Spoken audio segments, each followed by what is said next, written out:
The moment he saw her step off the ship, he felt a strange mix of awe and confusion. She was unlike anyone he had ever met.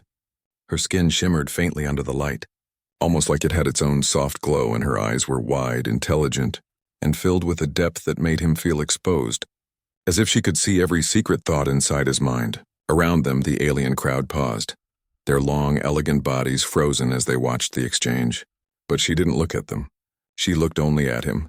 He had trained for this mission, prepared for every possible scenario, but nothing in his training had prepared him for the way his heart started racing the moment she smiled. It was a small, gentle smile, almost shy, but it carried something powerful, something that made him want to step forward and follow, even though his rational mind screamed that he didn't understand a single thing about her world.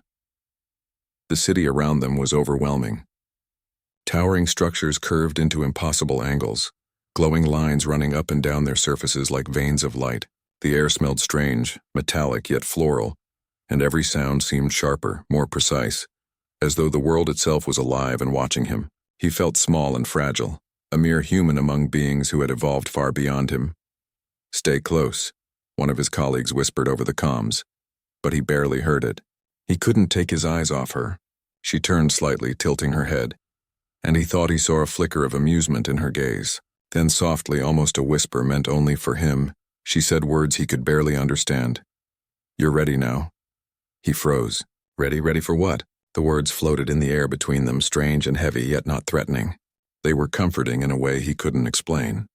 He wanted to ask her what she meant, but before he could form a question, she extended her hand. Her fingers were long and delicate, but there was strength in them too. The kind of strength that didn't need to be shown. It simply existed. For a moment he hesitated. Every part of him screamed caution, but another part, a deeper, instinctive part, urged him forward. Slowly, almost trembling, he placed his hand in hers. The moment their skin touched, a warmth spread through him, not just physically, but deep inside, as if something within him had been awakened. She didn't speak again. Instead, she began walking, gliding gracefully across the glowing streets. He followed, trying to keep pace, feeling both clumsy and inadequate. Everywhere they passed, the alien inhabitants stared, some whispering to one another in a language he could not understand. But she moved with ease, as if she belonged to this world, and somehow, inexplicably, he did too. His mind raced with questions. Why had she singled him out? What did she mean by ready? Was it a test, or something more? Despite the confusion, he couldn't deny the strange pull toward her. Every instinct he had, every human instinct drilled into him over years of survival, told him to step back, to be cautious. Yet every fiber of his being wanted to follow, to trust her, to understand. They reached a plaza at the heart of the city. Strange structures hovered mid-air, casting soft shadows on the glowing ground. The sound of a distant waterfall, or was it some alien machinery, filled the air with a calming rhythm. She paused and looked back at him, her expression gentle but firm. Her voice was barely above a whisper, yet it echoed in his mind. "You're ready now." He still didn't understand. Ready for what? And yet he felt a surge of courage he hadn't known he possessed. Something inside him shifted. It was as if her words, her very presence, had unlocked a part of him that he had never met before. Part of him knew that whatever was coming, he would face it, because she believed he could. As they continued walking deeper into the city, he realized that this was only the beginning. He didn't know the path, he didn't know the rules, and he didn't even know what he was stepping into. But for the first time in his life, he felt something powerful, a sense of purpose, a sense of being chosen for something greater than himself. And somehow, in the midst of confusion, fear, and awe, he felt ready, or at least he wanted to believe he was. As they moved deeper into the alien city, he felt a strange mixture of wonder and fear. Every street, every building seemed alive, glowing softly with colors he had never seen before. Lights shifted in patterns across walls that bent and curved impossibly. The air was thick with scents he could not name, some sweet, some metallic, all strange yet oddly comforting. Despite the chaos, she moved with perfect grace, her steps silent, her eyes calm. He followed her closely, trying to understand, trying to keep up. But he felt like a child lost in a world of giants. He wanted to speak, to ask what ready meant. But every time he opened his mouth, the words felt useless, incapable of capturing what he truly felt. He could barely explain the whirlwind of emotions inside him. Fear, awe, curiosity, and something deeper. An unshakable sense that he had been brought here for a reason he didn't yet understand. "Are you testing me?" he asked finally, his voice low, almost afraid it would disturb the fragile calm around them. She did not answer immediately. Instead, she glanced at him, her eyes soft but distant, as if she were looking far beyond the city, beyond him, beyond even this world. Then, almost imperceptibly, she nodded. That tiny gesture made his heart skip. He wasn't sure whether it was reassurance or a warning, but it was enough to make him feel both nervous and alive. The streets grew quieter as they approached a central chamber, its entrance marked by a shimmering arch that seemed to pulse like a heartbeat. As he stepped inside, he realized this place was not just a building, it was alive. The walls breathed light, moving in waves that reacted to their presence. He felt a hum of energy under his feet, as if the very floor was aware of him. "This place," he whispered, "it's incredible." She smiled faintly and reached for a console embedded in the wall. As her fingers touched it, lines of light ran along her arms like liquid fire. The room responded to her touch, and he felt a strange vibration run through his chest, as if something inside him was waking. He didn't understand it, but it felt important, urgent, like a key turning in a lock he hadn't known existed. He realized then that he had never experienced anything like this. Every challenge he had faced on Earth, training, danger, survival, seemed small compared to this. Yet, despite the fear, there was something exhilarating in it, something that called to a part of him he didn't know existed. Courage. "You're ready now," she whispered again. And this time, it sounded different, not like a riddle but a promise. He wanted to ask her what it meant, but before he could, she gestured for him to step forward. Hesitant, he did, and as he did, the walls of the chamber seemed to respond to him too. Lights shifted, forming symbols he could not read but somehow understood. He felt a tug at his mind, like the room itself was communicating with him. He tried to resist, tried to understand logically, but it was impossible. Everything about this place, this woman, this moment defied reason. And yet he felt an undeniable pull. He wanted to trust her. He wanted to believe. As they moved further into the chamber, he noticed that her eyes held a trace of sadness. Not sadness for him, he realized, but for something unspoken. Something she had carried alone. He wanted to ask her what it was, but again, words failed. Instead, he simply walked beside her, letting his instincts guide him, trusting that she knew more than he could ever comprehend. He began to see that this journey was more than a test of skill or strength. It was a test of heart. Every step he took, every choice he made, felt like it mattered, not just for him, but for something larger, something he could not yet see. The weight of that realization pressed on him, but it didn't crush him. It awakened him, and through it all, her whisper echoed in his mind, soft but steady, grounding him even when the unknown threatened to overwhelm. "You're ready now." For the first time in his life, he felt the faint stirrings of true purpose. He didn't understand it yet, but he wanted to. And somehow he knew that by following her, by trusting her guidance, he would find the answer. The chamber shifted as soon as they entered. The floor beneath him seemed to ripple like water, soft and pliable, yet firm enough to support his weight. Strange shapes floated in the air, glowing faintly, moving in patterns he couldn't predict. He took a careful step, then another, feeling his balance challenged in ways he had never imagined. Every instinct screamed to stop, to retreat, but her presence beside him gave him courage. "You can do this," she whispered, her voice gentle but firm. "Trust yourself." Her words were simple, but they carried power. He realized he had been so focused on surviving that he had forgotten to trust himself, to believe in his own strength. And for the first time, he did. Carefully, he stepped onto a floating platform that hovered in midair. It swayed slightly under his weight. His heart raced, but he remembered her words and forced himself to focus. One careful step after another he crossed. Then came the puzzles. Symbols appeared on the glowing walls, moving and rearranging themselves faster than he could process. His mind spun.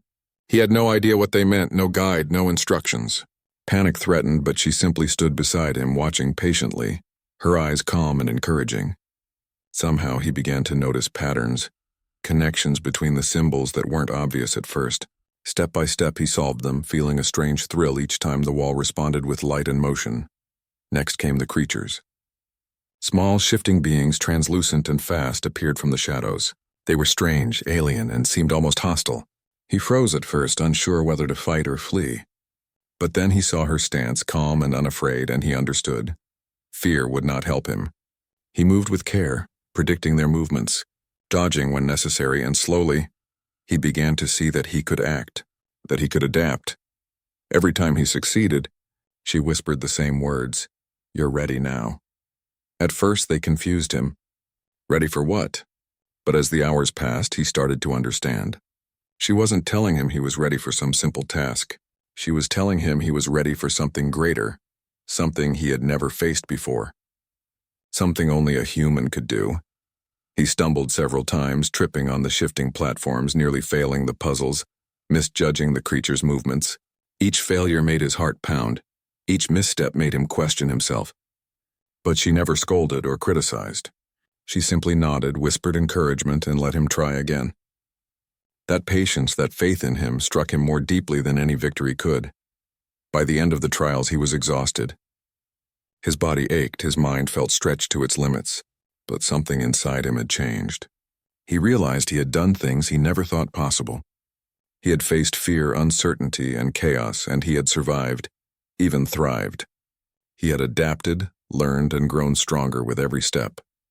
Sitting on the edge of one glowing platform, he looked at her and finally asked, "Why me? Why not someone else?" She crouched beside him, her eyes soft. "Because you can," she said simply. "Humans, you have something special. Strength isn't just about muscles. It's about heart, courage, and the willingness to keep going when everything is impossible. I needed to see if you remembered that about yourself." He stared at her, heart still racing, mind still trying to catch up. He didn't fully understand yet, but something clicked. The trials, the strange chamber, the puzzles, the creatures, they were never about defeating something external. They were about discovering his own limits and realizing he had none. For the first time, he felt a deep sense of pride. Not arrogance, not boastfulness, but quiet, steady pride in what he had accomplished. And even more, he felt gratitude. Gratitude for her guidance, her trust, her faith in him when he had barely had any in himself. "You're ready now," she whispered again, and this time he felt it in his bones. He didn't need to understand fully. He just knew it was true. Whatever lay ahead, he was prepared to face it. For the first time, he believed in himself. And for the first time, he realized that being human wasn't about weakness. It was about heart and courage and rising to the impossible. After the trials, there was silence. The chamber grew still, its glowing walls dimming to a soft, restful light. He sat on the smooth floor, breathing hard, sweat running down his forehead. The adrenaline had faded, and in its place came a heavy, unsettling quiet, the kind of quiet that makes a person think too much. She stood a few steps away, her eyes focused on something distant, as if she were watching a memory instead of the room before her. For the first time since he had met her, she looked uncertain. He swallowed, his voice soft. "What happens now?" She turned toward him slowly, and this time her expression carried something he hadn't seen before. Fear. Not fear of him, not fear of danger, but fear of loss. The kind of fear a person feels when telling the truth they've been holding inside for too long. "There is more you must see," she whispered. Then she began walking again, and he followed, though his steps felt heavier than before. The hallway they entered was darker, lined with faint symbols that pulsed like a slow heartbeat. With every step, he felt the weight in his chest grow. Something was changing. They entered a quiet room shaped like a dome, its ceiling covered in stars, real stars, not illustrations. He recognized constellations. Earth, sky, home, his breath caught. "You know my world," he said quietly. She nodded. "I have studied it for a very long time." He didn't understand. "Why? Why me? Why Earth? Why bring me here?" She didn't speak at first. Instead, she raised her hand and a projection formed in the center of the room. His world, blue and green, floating peacefully. The sight of it made his heart ache with longing. Home. Familiar. Safe. But then the projection shifted. Earth changed, darkened, covered in spreading shadows. He felt his body tense. "What is that?" Her voice shook slightly. "A threat. One your world does not know is coming." His pulse quickened. The room suddenly felt colder. Then tell them, warn them. You have the technology, the knowledge. You could save us. She looked down, her hands clasped tightly together. We cannot interfere. The words hit him like a blow. He stared at her, disbelief rising hot and sharp in his chest. Cannot, but you brought me here. You trained me. You put me through all of this. Don't tell me you did that just to say you can't help. She stepped closer and there was sorrow in her eyes. Deep, painful sorrow. I brought you here because you are the one who can save them. Humans listen to their own. They act when they believe they're capable. Your people won't accept warnings from us. They will fear us, fight us, reject us. He stared at the projection of Earth again. It looked fragile, like a home made of glass. The weight of it pressed down on him. He started to shake his head. I'm just one person. I'm not a leader. I'm not a hero. I'm not... She reached out and gently placed her hand on his chest, right over his heart. You faced the trials. You solved the puzzles. You adapted, you grew. Every step you chose to rise instead of fall. Her voice trembled. That is why you were chosen. Because humans are not weak. They are extraordinary, and you are proof of that. His eyes burned. He didn't know if it was anger, confusion, or something deeper. Something breaking open inside him. He whispered, voice raw, I don't know if I can do this. She stepped even closer, her forehead nearly touching his. You can, she said, her voice barely above a breath, because your strength does not come from power. It comes from heart, and that is something we cannot create. Only humanity has it. He closed his eyes, the doubt didn't leave. But something else rose alongside it, a quiet, steady courage. She took a slow breath. You're ready now, she whispered, soft, tender, painful in its honesty. This time, the words did not confuse him. They scared him, and they meant everything. The room remained quiet long after her words faded. He stood there staring at the floating image of Earth, his home, glowing softly in the center of the dark chamber. He felt small, painfully small, as though his entire life had been nothing more than a tiny spark in a universe far larger than he had ever imagined. But now he understood something. That small spark mattered. He slowly lowered himself to sit on the smooth floor. His hands trembled slightly, not from fear but from the weight of realization. All the trials he had faced, all the confusion, all the whispered words, they were pieces of something greater. She had not been preparing him to survive here. She had been preparing him to return, to stand before humanity not as a frightened man but as someone who had seen the truth. She sat down beside him, folding her long limbs gracefully.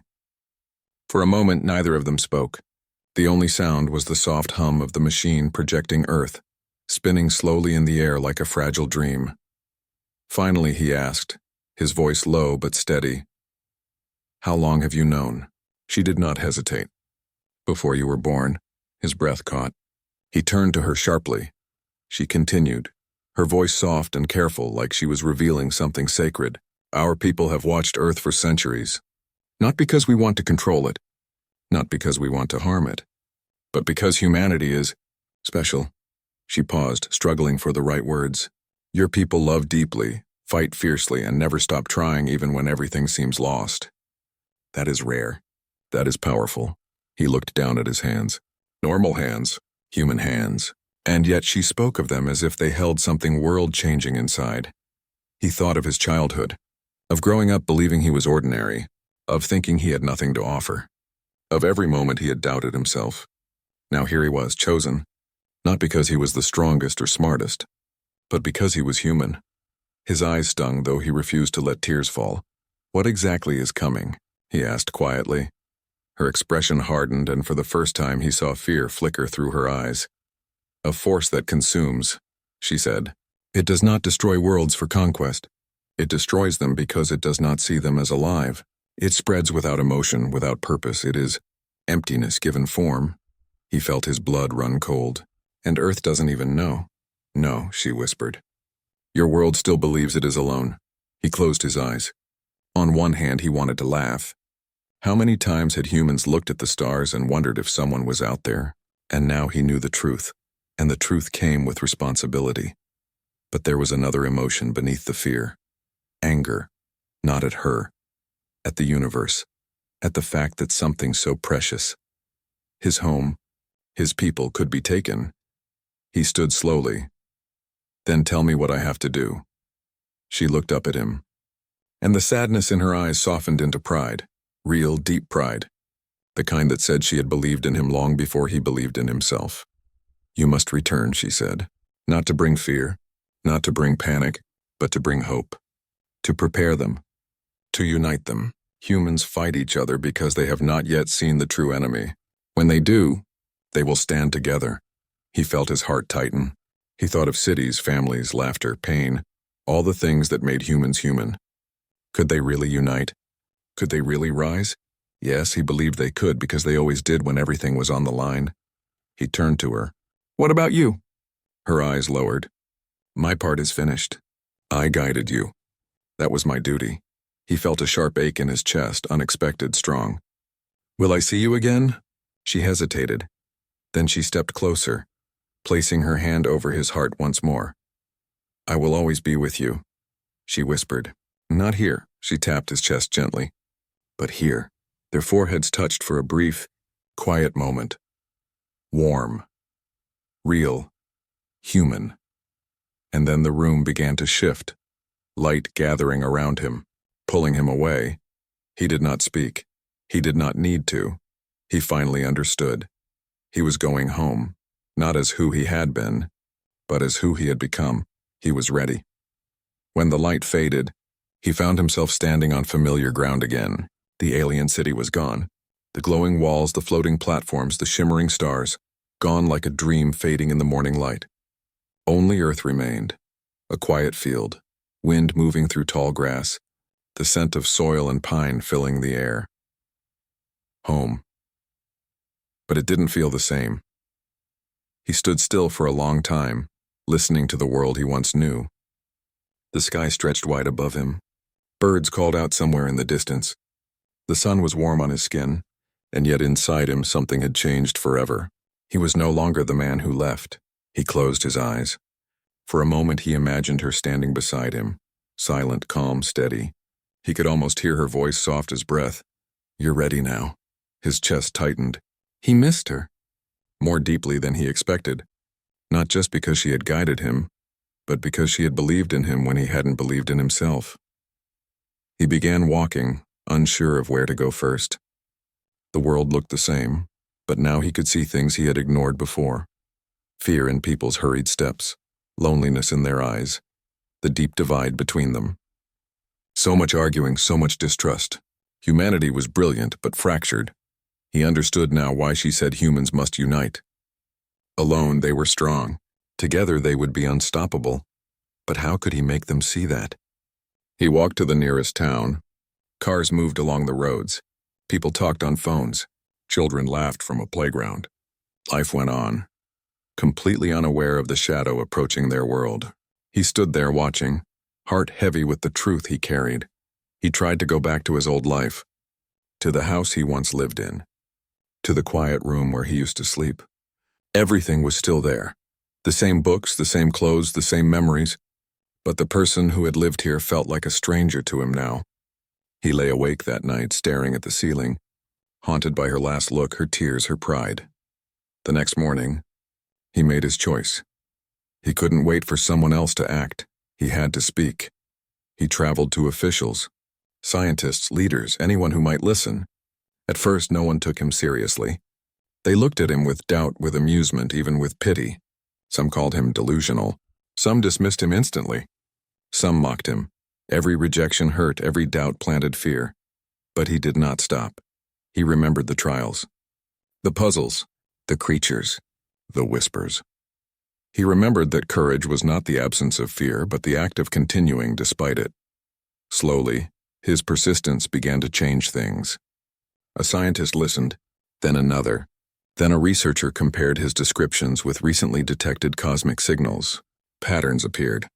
Evidence formed. A few people believed him, just enough to spark curiosity.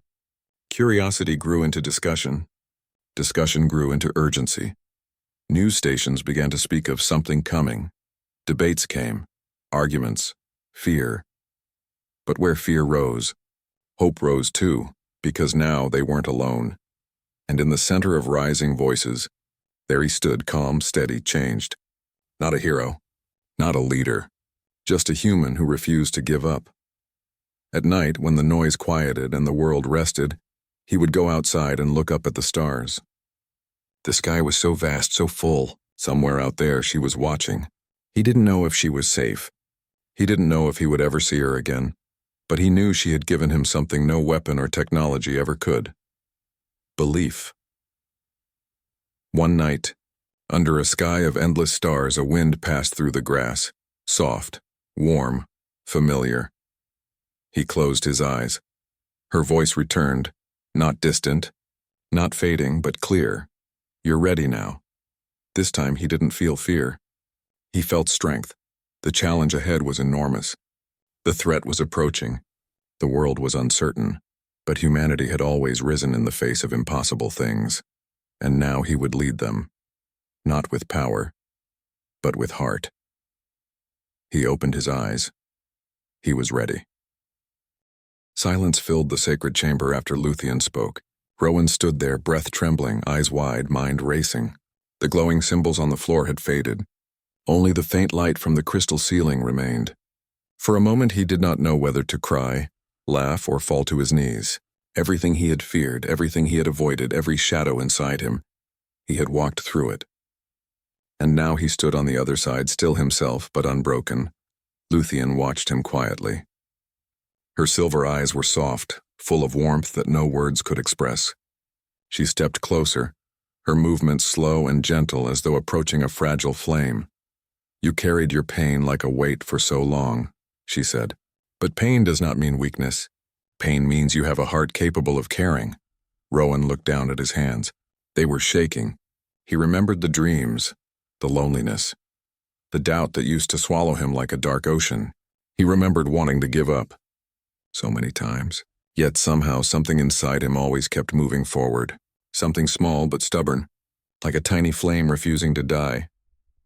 I didn't think I could do it, he whispered, voice cracking. I didn't think I could face it. I always felt less, like I wasn't enough. Luthien reached out and gently placed her palm over his trembling hands. You were enough from the beginning, she said, her voice soft as wind over still water. You just needed to see it yourself. Those simple words struck him harder than any battle ever could. His knees weakened and he leaned forward slightly as though relieved of a giant invisible weight. For a moment neither of them spoke. Then a distant rumble echoed through the chamber. Slowly, the walls around them began to dim, the ancient machinery lowering its power. Their trial was complete. The temple was returning to rest. Luthien looked upward and exhaled. It is finished. Rowan followed her gaze. And then, something caught his attention. The metal ceiling slowly opened. Above it was the sky, but not the ordinary sky he knew. The sky was filled with colors he had no name for. Shifting blues, soft purples, streaks of gold, and gentle green. It was as though the universe itself was alive, breathing, watching. He stared up in awe. It's beautiful. It is the veil of awakening, Luthien said. Only those who pass the trial may see it. It shows the true connection between life and the stars. A soft breeze moved through the chamber, though no door had opened. Rowan felt it on his skin, calm, cool, comforting. For the first time his mind was quiet. No pain, no fear, no whispers of doubt, just peace. He breathed out slowly. It felt different now, as if each breath was lighter. Luthien turned and began to walk toward the exit pathway. Rowan followed. The temple doors opened on their own as they approached, revealing the valley outside. The world looked different now. The mountains weren't just stones, they were guardians. The rivers weren't just water, they were life flowing endlessly. The wind wasn't empty. It carried stories of everything that had lived and everything that ever would. He could feel it all. You see differently now, Luthien said, noticing the expression on his face. Rowan nodded slowly. I didn't know the world could look like this. It has always looked like this, she smiled. Your heart simply wasn't open to it. They stood at the edge of the stone steps. The sun was rising in the distance, casting gold across the fields and forests. Rowan watched the horizon for a long moment, then turned to her. So, what happens now? Luthien looked up at him, her expression gentle but resolute. "Now," she said, "you live, not as the boy who feared himself, not as the lost wanderer, but as the person who walked into darkness and found his own light." Her silver eyes gleamed with pride. "You're ready now." Rowan felt those words deep in his soul. He did not fully know what his future would hold. There would still be struggle. There would still be days he felt weak, scared, or alone. But now he knew something he had never believed before. He could face it. He was strong enough. He was finally, truly ready. And with the sunrise warming his face, Rowan took his first step forward into the life he had been meant to live all along.